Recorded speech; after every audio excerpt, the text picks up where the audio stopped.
I guess, introductions, just kind of a quick check-in. And I'll give you an overview.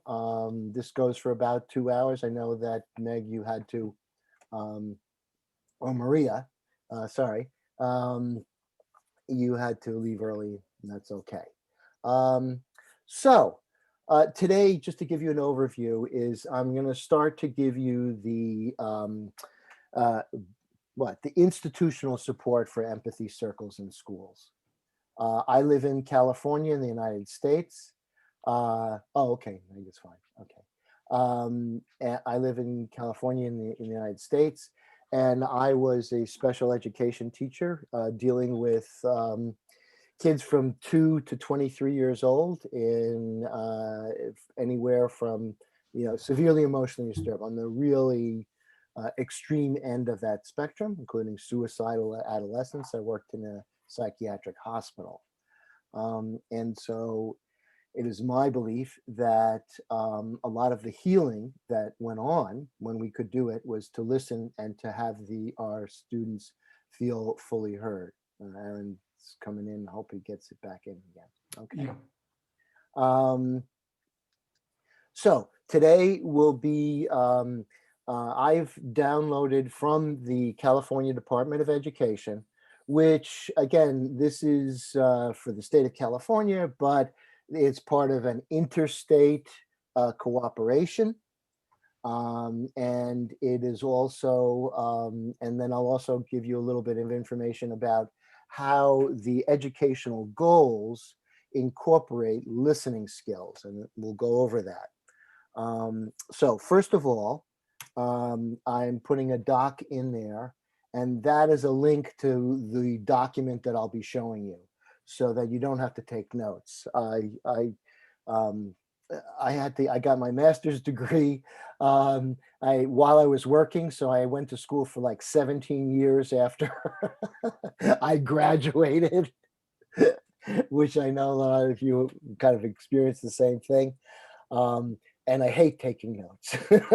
I mean, it's fine if you want. It's nothing against notes, but I want to kind of pay attention and be involved in the conversation. And I find that notes are distracting, or can be. So anyway, there's a link to that document. You can open that up and download it and stuff. And then what we'll do is we'll go over it. But first, let's do a quick check-in. Just kind of say, how you are, maybe something about what you like to get out of this. Oh, here's Sally. What you'd like to get out of this, so I can kind of maybe address those issues. And yeah, then we'll go on. So where you are, what you like to get out of it, we'll move on. So Katrina, could you start us off? Sure. So I've had a period of quite intense activity and I'm feeling quite relaxed now because it's come to an end, and feeling ready for what we're doing this evening, and ready to engage and curious and would like to find out more. Great. Graham? Hello, everybody. I'm Graham from Windsor in Ontario, Canada. And my interest here is that it's based on me being a graduate or an alumnus of a recovery home, and all the people who go into these recovery homes, or let's say more generally, people with addictions, also have very serious problems with listening and being able to speak in a way in which they're heard, understand their feelings, empathizing, the whole raft of things. And I would like to be able to teach these skills and or be able to teach through the medium and structures of the empathy circle. And so there are two pretty major challenges. And that's why I'm here, and that's why I'm interested. Thank you. Great. Thank you, Graham. Meg?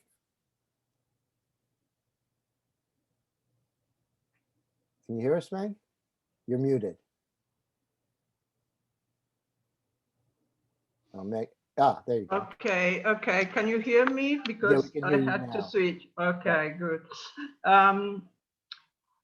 Well, I'm Mag from Rome, Italy. I guess I am an old acquaintance of Edwin because back in 2014, I really was a lot into doing empathic circles with him.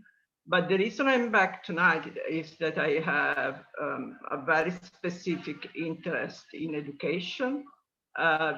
Because this model of empathy circles, I feel I'm close to getting the public Italian system of public schools and education to incorporate this format. So Fantastic. I am in terms of content, that's the interest, but also another motivation is more general, that we are coming out of this pandemic, and the pandemic has been very disruptive of our communities. So I feel the need to join forces and to be present in this contest. Well, welcome. It's great to have you. Welcome. Thanks for coming. Karen. Hi, everyone. Nice to see you. So I'm in London, UK. I'm fairly new to empathy circles, just in the last few months, but absolutely love them. So any opportunity to join in an empathy circle, and I like to be there. I have, my background is a business psychologist. I have 2 children, so feeling slightly frazzled just because I've had to just make sure that they've watered and fed and all of that stuff. And now I can come and breathe. And I'm particularly interested in this topic, as Bill knows, around education, but really from maybe a slightly different standpoint to the one that's going to be discussed here. So I'd be really interested to hear others' views, because I think some of what I'm passionate about runs counter to some of the mainstream views. So it's an opportunity to discuss it, share, and an opportunity to express some of my thoughts and passions and have them reflected back, just to hear how it sounds, and maybe practice communicating some of those ideas. So yeah, thank you. Great. Well, welcome. It's great to have you here. Thank you. Priyanka?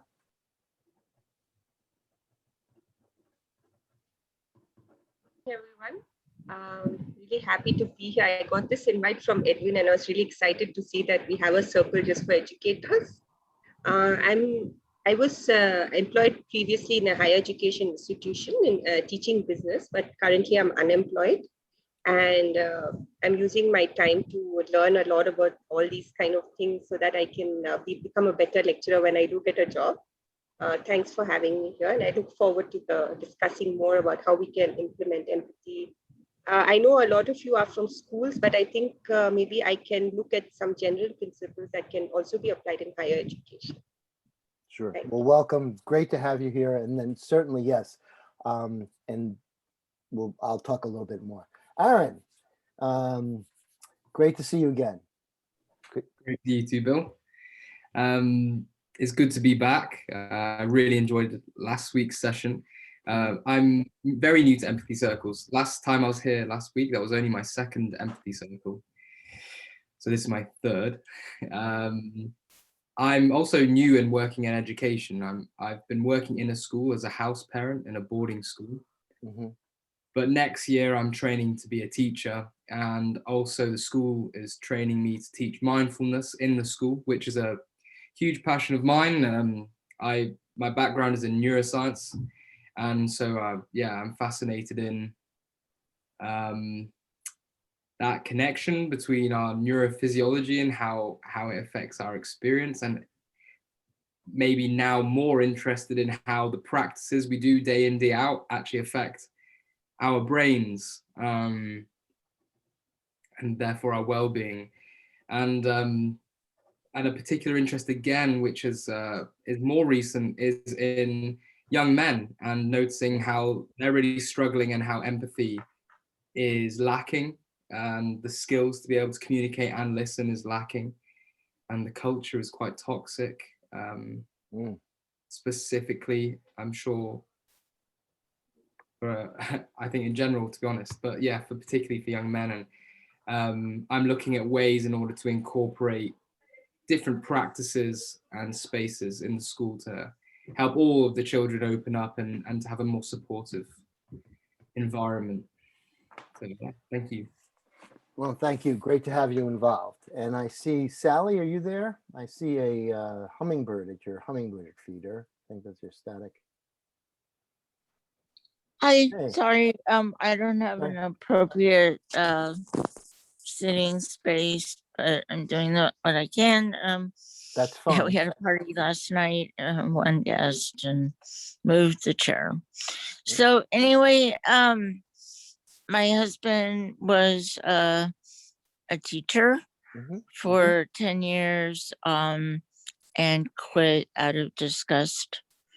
And I would have to say it's the system. And he's a brilliant man. Thought it was a tragedy that would happen. And I see my role as I saw this grant that was moved the needle, and it made me think, wow, couldn't we do something in the field of empathy and move it forward to a larger program. So anyway, I just throw that out there. And I do think I'm a terrible empathizer. I'm working on it. And yeah, I'm just really dismayed with the school system based on what I've heard from my husband. Okay. And I might be, but I'm sure I am repeating myself. So my name is Bill Filler. I'm a retired special education teacher. I was a special education teacher for 40 years. I've worked in with students from 2 to 23 years old. I've worked in more of the intensive end of the spectrum, kids who have been on the autistic spectrum, and also suicidal adolescents in a hospital setting. And then for a majority of my career at a middle school for special ed kids who are in danger of going to jail or a hospital, or being removed from their home or coming back to it.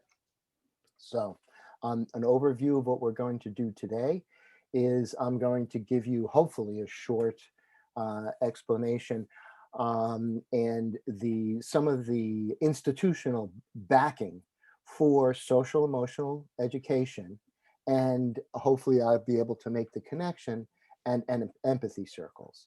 So to that extent, I put a doc into the Google Doc into the chat. Is there anyone who doesn't have that? I can just repost it. Says, okay, seems to be okay. All right, well, let me know if can I just say, sure, Sal. I don't use Google. I'm kind of thinking of suing, not Google necessarily, but YouTube. Okay, that's fine. So if you want to send it to me by email. So here's my email. Yeah, and I can send it to you, and I can also send you as an attachment. I have it also in Word, so I'll send it to you as a Word attachment. Sure. Yeah, I'm phasing out Google. Okay, I understand. It's complicated. So, okay. So We hear a lot about STEM education. That's the one thing that we do here, and that's a focus. And historically speaking, and again, I'm speaking for my country, that has grown out of a constant cutting of funds and also the scope of education to focus on math and engineering and the things that we do so we can get things done and make better widgets. But recently, we talk about mindfulness, we talk about social emotional learning, and other things. They've sort of made a resurgence. And it is my personal belief that we need all of this, and especially what I learned, one of the theoretic frameworks that I used was something called Maslow's hierarchy of needs. And essentially what that is, it looks like a pyramid, and at the top is intellectual functioning. But what supports that intellectual functioning is being fed, feeling safe, and things like that. And just to give you an example, if you're driving and somebody cuts you off on the highway, all of a sudden you don't come out with something from Shakespeare. You generally come out with a sign language or something else like that. So the more stressed out and the more, that we are, the less we're able to access these higher functioning intellectual functions. So actually a social emotional underpinning supports STEM education, but we haven't really gotten that. We're starting to get that. And so I'm going to give you the theoretical framework and also the institutional framework. There's quite a lot of support for this kind of learning in the schools. And this California, it's again from the California Department of Education, but it's done in collaboration with other states and and it's basically best practices from all over the world.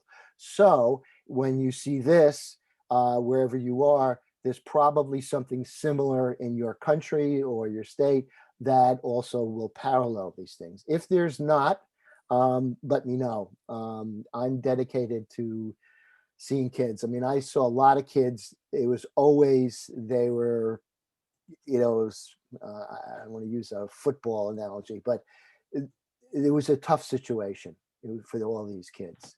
And when we could let them be heard, then the healing started. And what I saw is with the focus on cutting education and peripheral things, with considered peripheral, which I don't like, music and art, I think is essential. A lot of kids need to be heard. There are millions of kids who aren't being heard. And not only would that help heal kids, but that would also proactively create a culture of empathy that can actually, really take us much, much further. This is my own belief. Okay, so I'm going to quickly review this document. You have it. I will be happy to send it to you. My email there, it's padlinman@yahoo.com. If for some reason you can't get it or there's a technical glitch, but I do have a link to the Google Doc and you should be able to access that. Okay, so I'm going to start, and I will start by sharing my screen, and then I'll just quickly kind of go over this because surprisingly, I mean, I'm giving you right here a lot of arguments to present, and here we go. All right, and can everybody see that? That looks okay. All right, so this is taken right from the California Department of Education. And what they say is that social emotional learning reflects a critical role of positive relationships and emotional connections in the learning process and helps students develop a range of skills they need for school and life. And they'll go on, you can start to see skills include the ability to set and achieve positive goals, feel and show empathy for others. It's right there in the curriculum. Establish and maintain positive relationships, make responsible decisions, and understand and manage emotions. And that takes perspective and things like that. I'm not going to read the whole thing to you. You're welcome. But you can get this, and then you can kind of see that there are some links here. I don't know if those but you can see the collaborating states initiative. So that's It's just beyond it's, you know, this movement goes beyond California. Then there's a collaborative for academic and social emotional learning, things like that. There are PDFs, so there's a whole bunch of information here.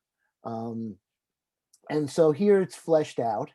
And we're talking about implementing it in schools. And this is, by the way, a guideline for one way to do that. We will talk more about, I have several strategies to do that as well, but we'll just go over these really quickly.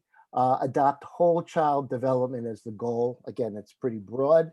Commit to equity, build capacity, partner with families and communities. So we have school reaching out into the community, and to learn and improve, which means to be able to reflect upon your learning kind of, you know, without being too defensive, or, and then to improve. It's not, we're constantly trying to get better.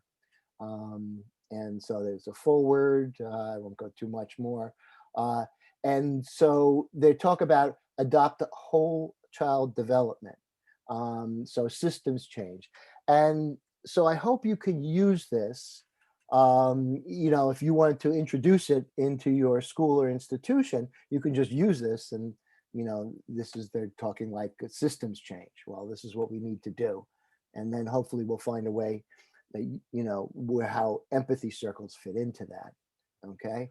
To have diverse and inclusive leadership teams, social emotional skills development. They talk about experiential here. They must have the opportunity to practice, demonstrate, and reinforce. So a lot of it is experiential, and that's what empathy circles are. It's very experiential. There are a lot of people who are quote unquote selling empathy. We'll teach you about empathy. We'll tell you what empathy is, and that's fine. I'm not against any of that. That is important. It gives you a conceptual framework, and that's good. But it's different when something is experiential. And that goes beyond, because to understand something intellectual, you need a certain knowledge base, you need certain prerequisites.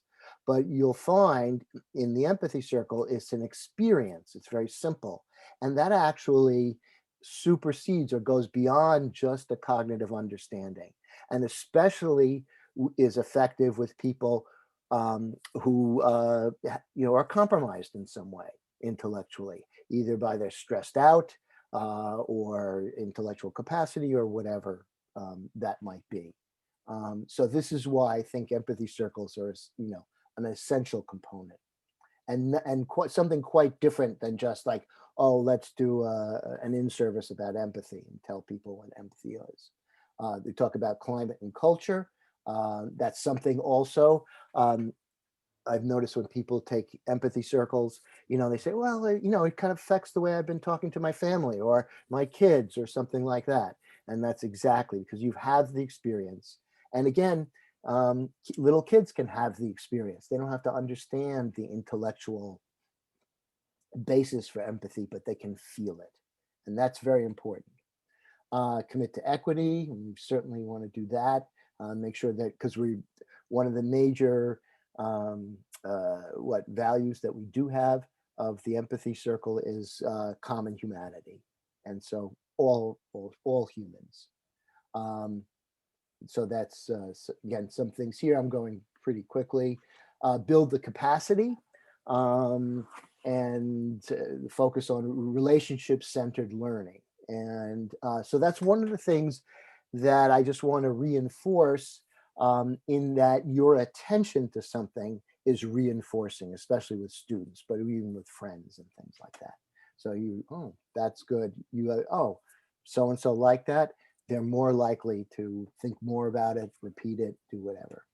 Okay, and it's competencies, again, I won't go too much into this. And then reaching out into the community. And again, a lot of people will talk about STEM education, which is again a very, you know, task and focus oriented, very technical, very concrete. But this, again, with Maslow's hierarchy of needs, if you're stressed out, if you don't feel that you're part of the culture, you're not going to be able to understand those as much. But if you do feel that way, then you kind of become, safe and secure. And then that directs more of your attention and energy to your brain and being able to understand things. They talk about measurement, very important. So one of the things I will say, that if empathy circles were instituted in schools, this is my sort of a professional hypothesis. I'd love to have this fleshed out, but you would have behavior referrals for disruptive behavior go down by 30%. So in other words, if you were able to teach this in the school, in the class, and then you were able to have kids, even for 10 or 15 minutes, just do a little empathy buddy reflection using the empathy circle practice, you'd have a reduction in problems of 30%. And again, what that's not talking about is the proactive things, the friendships, the support that would occur, okay? And then also I've included here the end notes. So you have all of this bibliography where you can go on and get all sorts of support for all of this. And I'll just go through here. I'm sure these people are fine people, but there's 41 of them, so. And again, we go here. Now, so first of all, are any questions about that? Is there anything, questions or comments anybody has? Okay.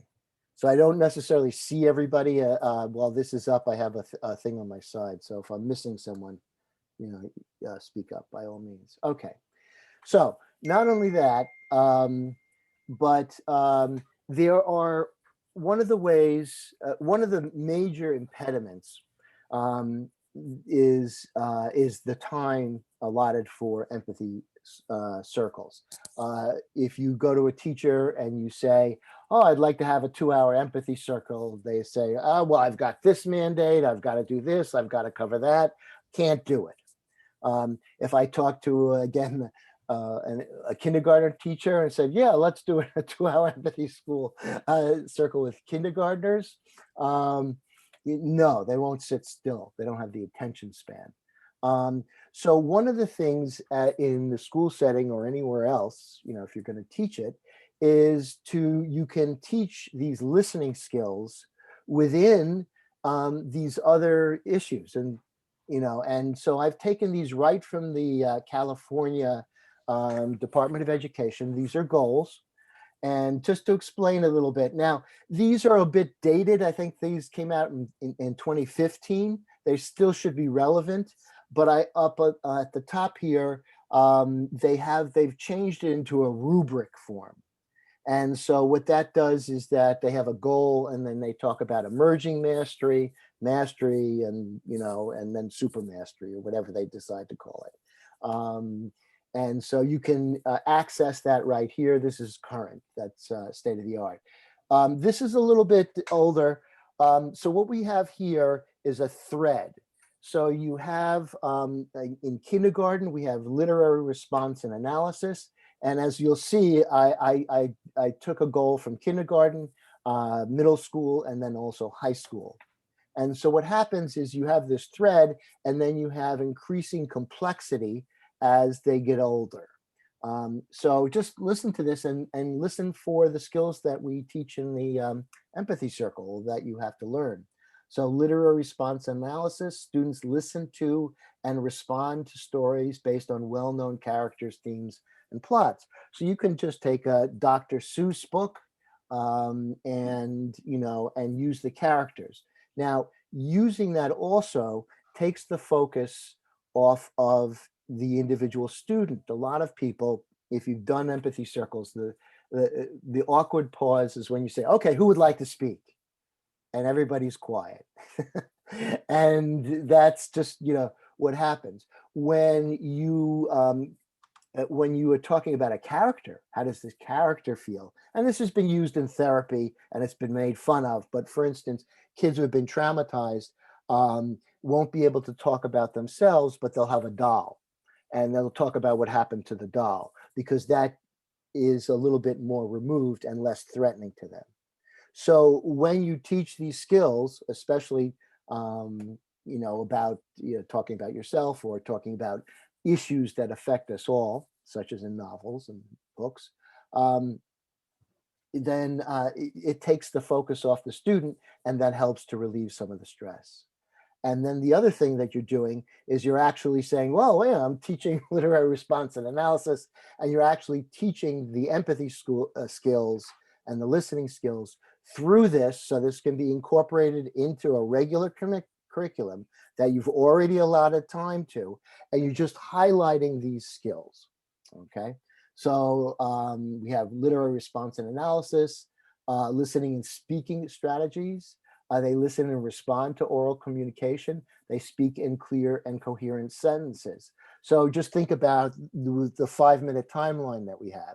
You know, we say, think about, you know, make 1 or 2 major points and then pause for your speaker. Well, what are you doing? That's exactly what you're trying to do. You're trying to make it digestible for your speaker. So again, and then students speaking applications is simply deliver brief recitations and oral presentations about familiar experiences and interests. So therefore, there it is. Okay, and again, you have the same 3 goals that I've outlined. There probably are more. I just wanted to use this as some examples, and then you can see it gets more complex. So you have these threads: literary response and analysis, and as they go through school, that category is still there, but it gets more complex till finally you get to 11 and 12. They read or respond to historically or cultural significant works of literature.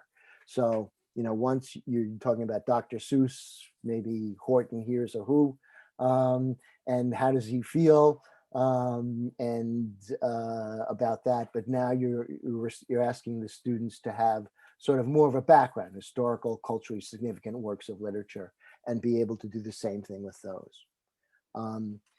And so that is part of the curriculum embedded strategy that I do have, where I can talk to a teacher and we can say, okay, what are you doing in literature? What are you teaching?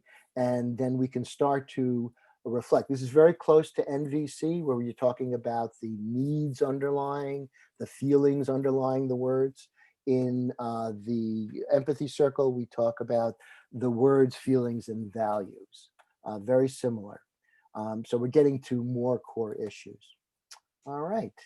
And so this is available to you right now, and that would, you know, and so when you're thinking about instituting it into the school, into your particular situation, you can use that document as backup. That's all research based. You have the whole bibliography there, and you know, so that's one thing to show that there's really a lot of institutional support, although we don't hear about it. What I hear about on TV is STEM education. I haven't heard, and I do hear about mindfulness, and that's doing, and also in Oakland schools here, which is near me, they use about Dominic Barter's restorative justice circles, which is fine, but in the, and I don't have it right at hand, but Dominic Barter himself said that his restorative circles are not meant to be proactive. They're not meant to solve any problems, that, you know, proactively. And that's where I think is a sweet spot for empathy circles, because they are. You're teaching kids skills, communication skills, which makes them more effective. When people can use their words to get power, they less likely to use their fists. And then, you know, so, and then we sort of develop those skills. All right. I've gone through a lot of information very quickly. Are there any questions, or does anything not make sense, or is there something you wanted to? Yes, Katrina. You mentioned a figure of 30%. Have you actually got some, you know, a group actually doing this, and have you got results from that? Where does that 30% come from? Well, it comes from, yeah, it comes from my hard-earned. So no, I don't have a group. I'd love to get a group. I'd love to have people to do this. This is actually one of my mini goals here, is to get a group and to institute it with kids and then look at the referrals. In special education, we did look, you know, I'm sorry, my mind is filled with a whole bunch of information that's sort of like to try to explain. It's too much, even for me. So that comes from my experience. So what do I say? When a child acted out, and this happened, you know, I would say almost 100% of the time, when a child acted out physically, when they threw a book or they just attacked someone, what we did, and we had to deal with the issue, but essentially to solve the issue, and this is a major misunderstanding about, you know, special ed and dealing with violent kids, is we asked ourselves, what was the communicative intent of the act? And when you see something, somebody takes up something and they throw it, you know, what are they communicating? You know, it could be anything, it could be. So what we would do is we would group up, and then we dealt with therapists, we had social workers, we had a really great team, by the way. We're losing this, and I'm very sad about that. But we would say, okay, so-and-so didn't get fed last night. So we have to make sure that, like, first thing in the morning, we'll have some cereal for them. Or they saw their father beat up their mother last night. And so we have to be able to maybe talk to the family and, you know, make some inroads and, you know, create some safety for that child. And when that happened and the child felt that their words were effective and then created like a response, an effective response, not perfect all the time, but, you know, some sort of effective, even just trying, then the violence went down tremendously. So that's my professional anecdotal experience.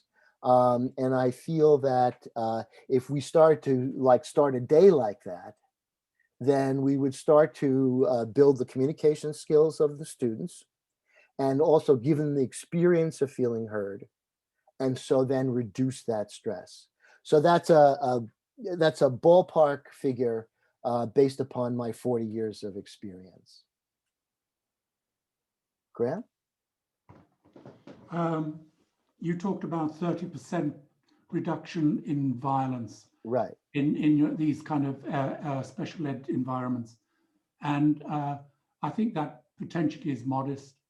I think of my experience. I have 10 years experience, not 40 years experience, but I have 10 years experience in the world of addictions, and it's my general impression that they, and here's making it just a little bit black and white, excuse the exaggeration, but they're not likely to end up as addicts if they were brought up in a world of listening and empathy.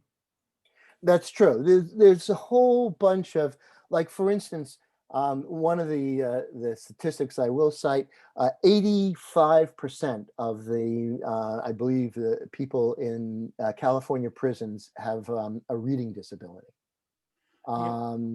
And then not only that, but we would get kids who would be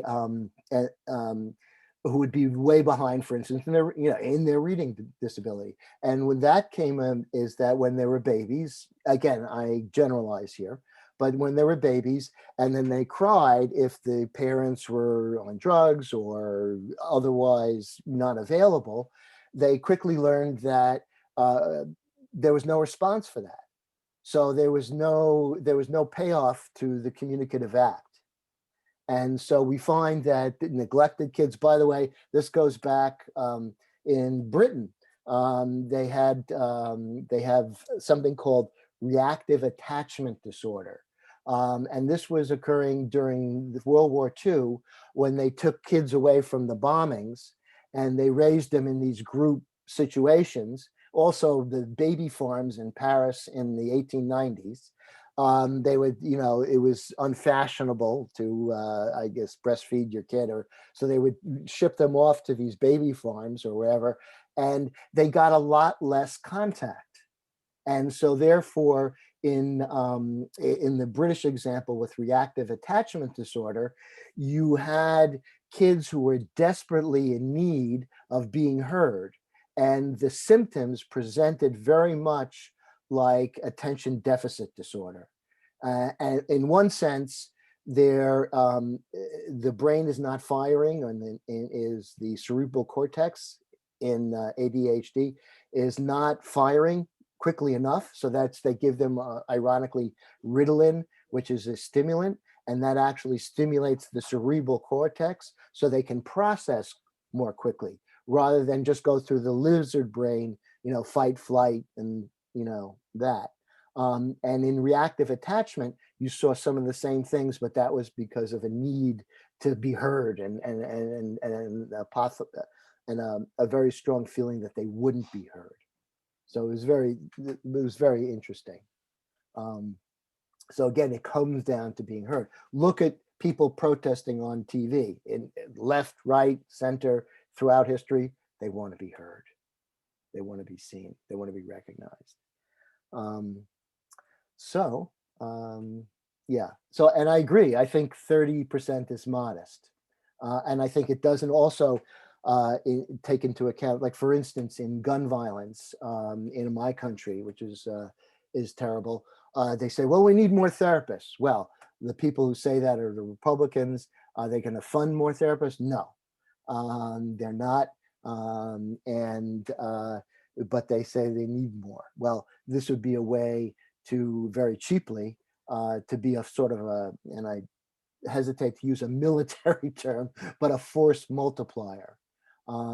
Because you're building the skills for therapy, essentially listening to other person, listening for values and needs and things like that underneath the words. And so therefore kids are doing it for themselves. And so therefore, this would be an excellent way to identify kids who are in crisis. Johnny, he can't listen to me today. Oh, why? And then also proactively, when Johnny, feels that he needs to go off and then act out because he's not being heard, well, he is being heard. There's a chance for him to be heard. So proactively. And again, this can get very complex and involved. Yes, Graham. A force multiplier is a very appropriate word because that's why it's the basis of epidemics, and we have an epidemic of, and from my perspective, drug addictions, poor parenting, rioting, whatever, gun violence, you name it. And if we operate that force multiplier in the opposite direction with skills of listening, then we will reduce that. Yeah, I definitely agree. I just, it's true because it's really effective. And then the other thing is that we're not using it to gain power over someone like the military does. For sure. We're using it to spread what we call power with people, and not over. Okay. So that was kind of involved. I talked a lot. I try not to do that, but I can't help myself at some points. Are there any other questions or comments that people have about what I've talked about? No? Okay. So, yeah, Meg, you ready to? No, I have the need to start the empathy circle because, as I said, I cannot stay very much, and I would like to do one, at least one. Great minds think alike. Yes, we're going to start that right now. I think what we'll do is we'll stay in one empathy circle, so Meg can leave and it won't affect that. We have about a little over an hour for that. The topic always is, you can always talk about what's ever alive for you, but specifically towards this topic, you just want to kind of get an idea of like, what's my situation? How do I feel it fits in? And, thinking about implementing it and, strengths, weaknesses, whatever it is about that. So that's the topic. And I hope I've given you a little ammunition. So we'll be starting. We'll go 5-minute turns. And who would like to start speaking? Can I start so that I don't feel? Sure. Yeah. Sure. Meg, who would you like to speak to? I speak to Karen, if it's okay with her. Okay. Yeah, listening. So my perspective is somewhat or even a lot different because I am a trainer of trainers. I do not have access to children, but I have access to teachers in schools. So I have what I'm trying to do with the empathy circles is to have the teachers do them with adults first, and then see how, after they have done the experience themselves, they can use it in their classes. That's one point. And the second point is that there is a lot that is happening now in terms of change in educational laws in my country, Italy, where more and more we pay attention to sustainable development goals. And this somehow, so every teacher has to set some time apart in a time to speak about the United Nations Sustainable Development Goals. Okay. And yes, okay. Yes. Yeah. Thank you. Thank you. So I hear that your situation, you feel slightly different to the one that's been proposed because you don't have direct access to children. You work mainly with teachers, training trainers, essentially. So you'd like to do empathy circles with teachers and adults and see how that goes, and maybe it will trickle down towards the students. And the other point is the fact that within your country, there's sustainable development goals are quite high on the agenda, and teachers need to include some time to show that they're focusing on some of those issues. That needs to be included. And yes, thank you. And so how does, in my mind, sustainable development goals come together with life skills? World Health Organization 10 life skills, written down in 1999, where empathy is one of the life skills.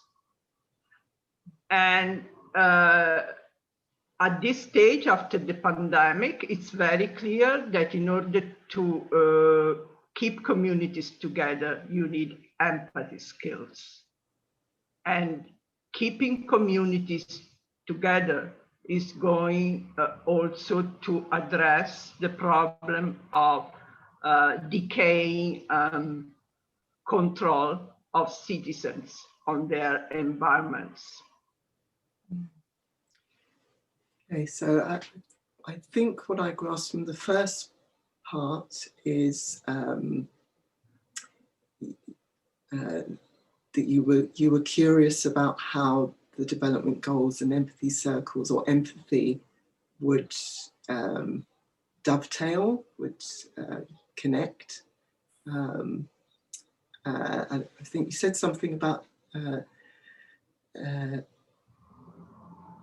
some of the criteria coming from 1999, so they're quite old. But I wasn't quite sure of the point there. I think I missed the point. What I meant was that empathy is already internationally recognized as a life skill since 1999. Ah, sorry, yes. Okay. Okay. And so if okay, that's the time. Finish so no, that was me. Sorry. How many minutes do we have? Bill, are you keeping the... Yeah, I'm keeping time. We have about 5 minutes. Why don't you take another 30 seconds or a minute? Okay. The idea is that after the pandemic, it's very clear that in order to reach sustainable development goals or even only build resilience in our communities, you have to have empathy, because empathy is the glue that is keeping communities together. Okay. All right. So the part that I'd missed previously was the fact that empathy has been one of the core criteria within development goals since 1999 internationally. It's been recognized as important, and you're seeing that in this past year with the pandemic, it's more important than ever in terms of communities surviving and thriving, that that empathy needs to be focused on. Sorry, I've got bells ringing at this side. Sorry, interrupting the flow. Yes, so I don't know if that's... Yeah, okay, yes. Thank you, Karen. The only thing I want to add is that this 1999, it's not United Nations Development Goals, but it's a World Health Organization, WHO. These are two international different organizations, but now I think we are connecting the dots. So we are yeah. Okay, so it's the World Health Organization that's recognized it. So I realized I took up some time there with interrupting. Okay. So it's your turn to speak, and is it possible to turn that off? Oh, there we go. Yeah, I'm going to close the door. Sorry. Okay.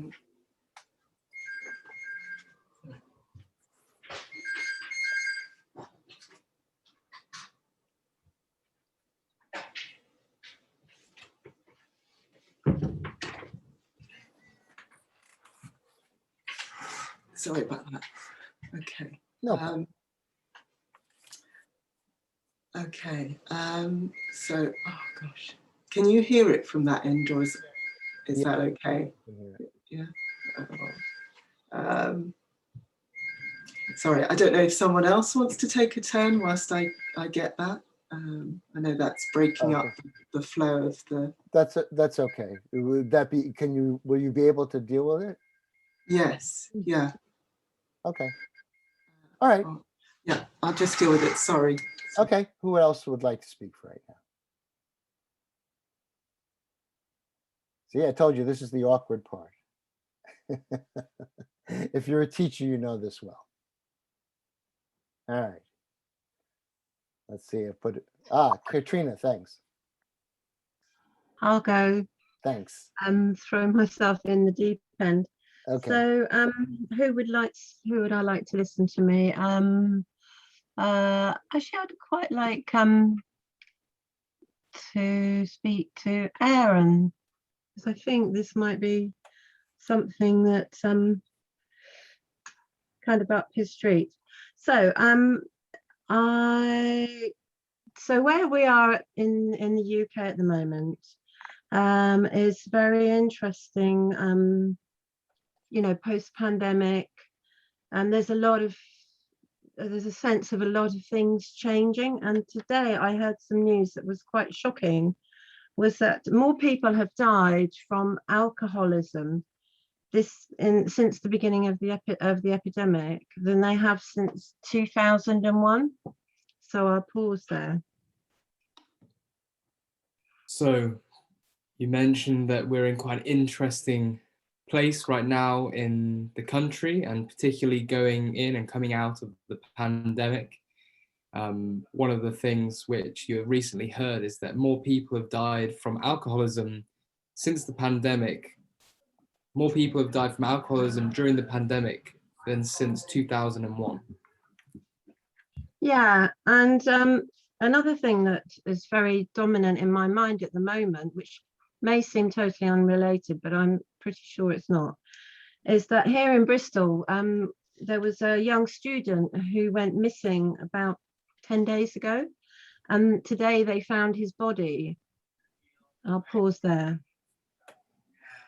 And one of the other things that has been running in your mental space has been, I'm sorry, my mind, to be honest with you, my mind wandered at a stage in the middle, but then I heard that there was a male student that went missing around 10 days ago, and they've recently found his body.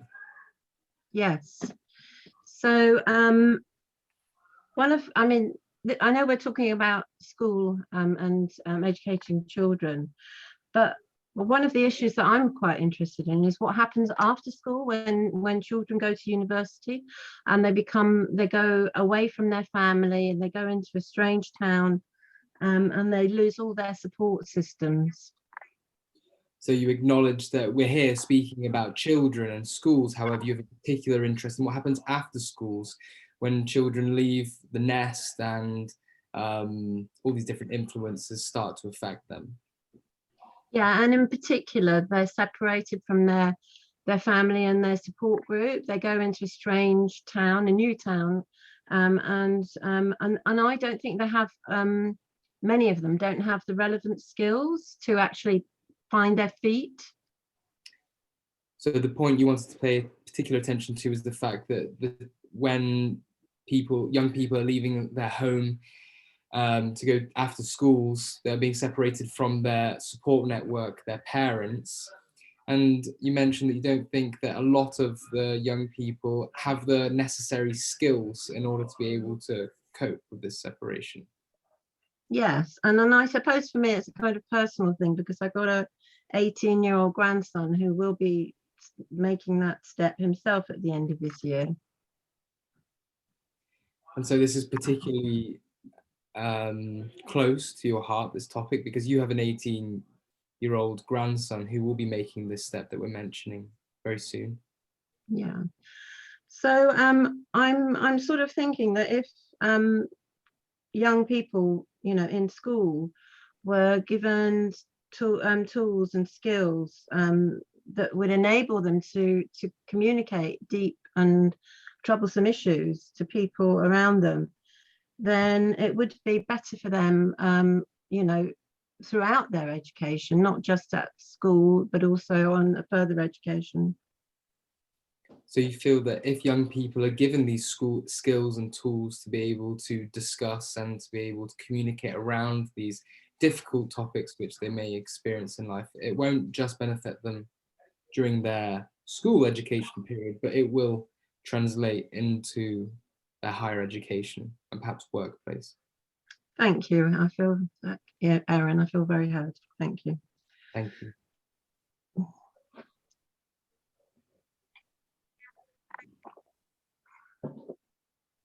Okay, Erin, who would you like to speak to?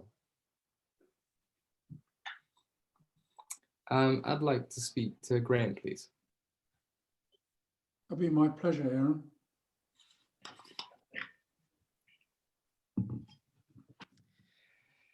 So,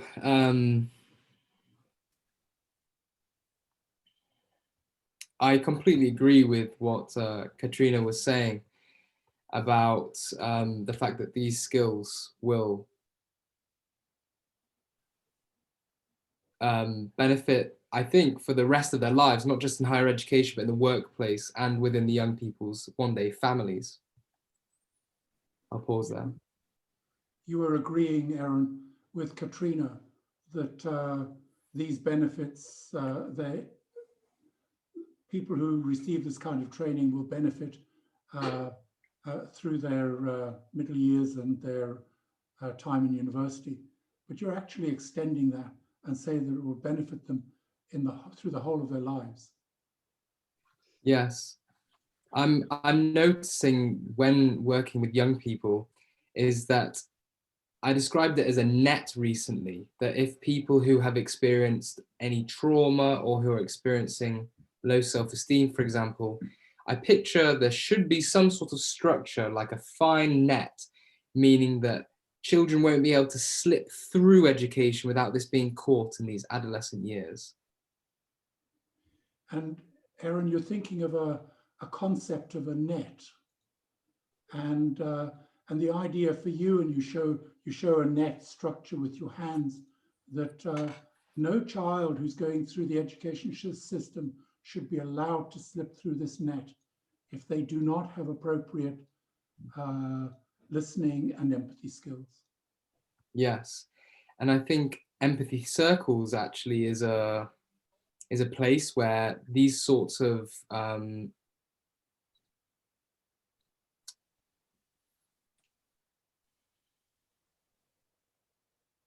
children who are experiencing difficulty on their internal environment can become quite obvious in empathy circles. Not only do they learn to be able to express more fully and to hear, but they also sometimes have the space to realize themselves that this perhaps is somewhere where they can seek help, perhaps guidance, perhaps professional help. And I've been running not an empathy circle, but a sharing circle after my mindfulness sessions at the school.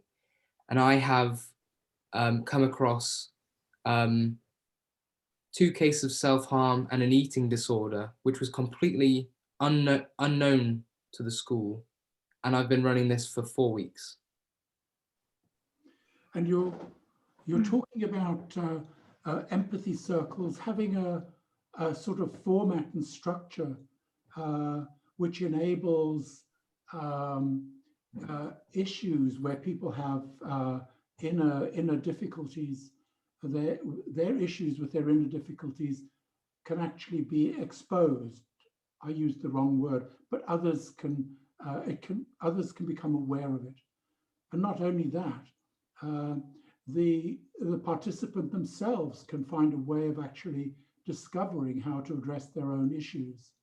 And you cite an example where in your mindfulness sharing circle, and you've only been running this for 4 weeks, and out of this process have come two students, 2 people with eating disorders, and you mentioned some other disorders, which would otherwise not have been noticed and hasn't been noticed by any other agency or authority.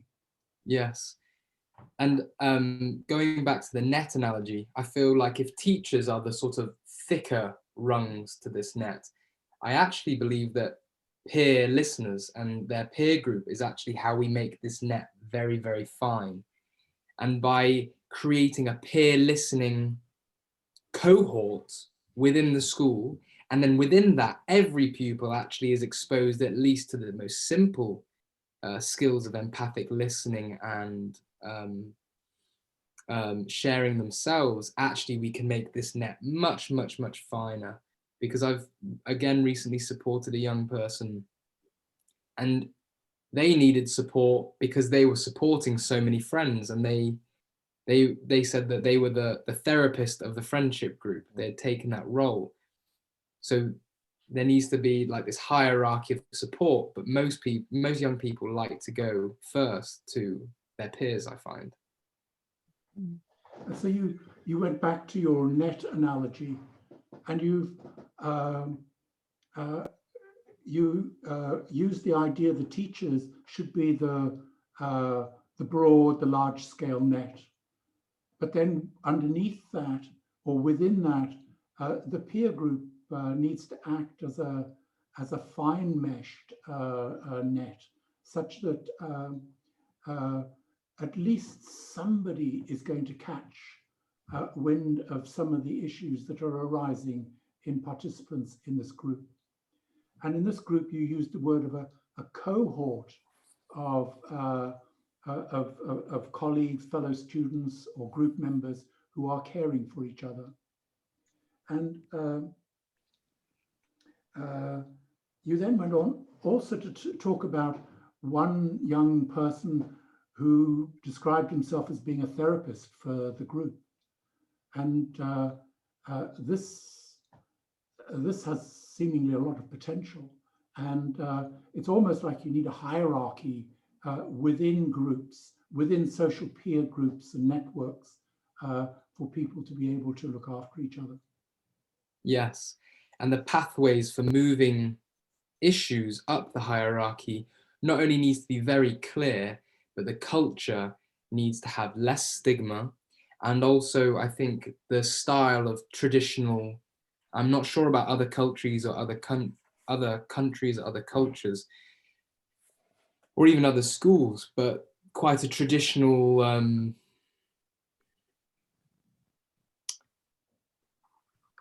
how do I describe it?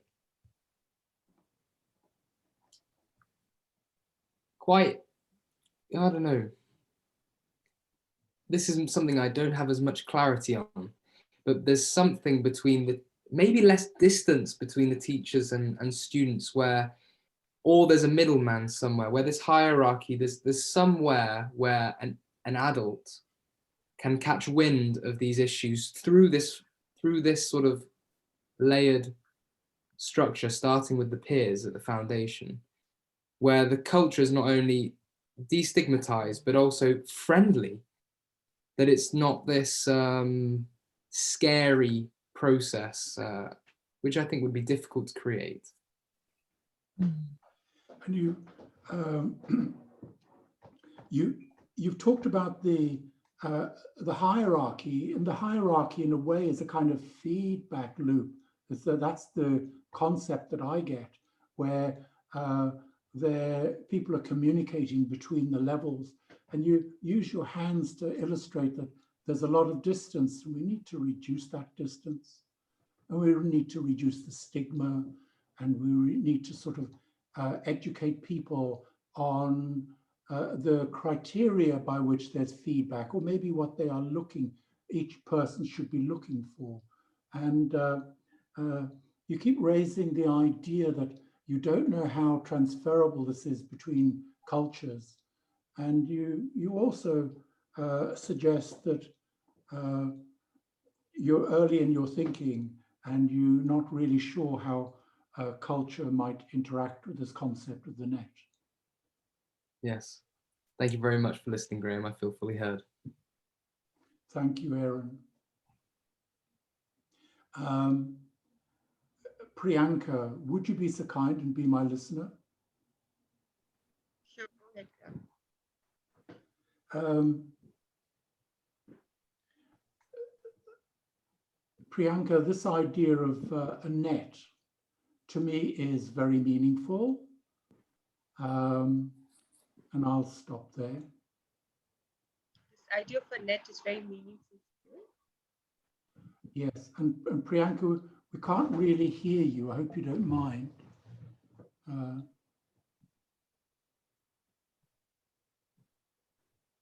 Is it better now? That's better, yes, thank you. Yeah, and thank you for reflecting. And one of my thoughts, Priyanka, is that no matter where we are in the world, I really don't think that these issues about listening, or the skills of needing to listen and empathize, and the benefits associated with those, I don't think those will change across the globe. I think we're all going to have that common denominator. So you think that across the world, there's one common denominator, which is that this need for this need where people have to be seen, to be heard, it's very common everywhere. Yes, indeed. And I'm thinking in a lot of ways, it's the microculture that is important, because when you and I, and please allow me to make an assumption, when you and I and Aaron and Karen are out in the streets of our cities and our countries, we also are unable to just simply communicate what is close to our heart. So we're going to have the same difficulties outside of this circle. So we all, regardless of where we are from, we all have the same difficulties communicating what's in our hearts. Yes, and I'm not saying that problem is with you and I, but rather here we have a microculture in our little circle, and we have certain values about being open, and that we create safety for each other, and our duty, and literally our duty, is to listen to each other. And out of this microculture, we will develop that concept of the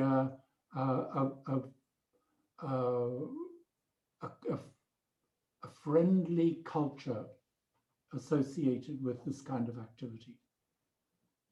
So the problem is not with us as people, but it's because of the culture that we have, the microcultures that we have in the cities or countries wherever we live. Like, for example, in this circle, we've created a safe culture where we can share what we like, and there's a culture of openness, and we feel that that is the issue.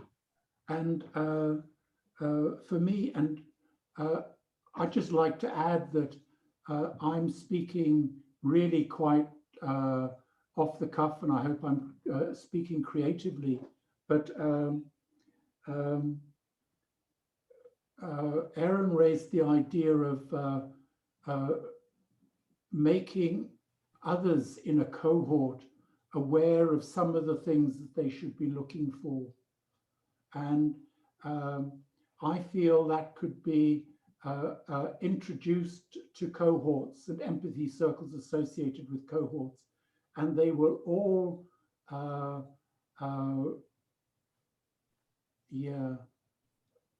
let me just stop there.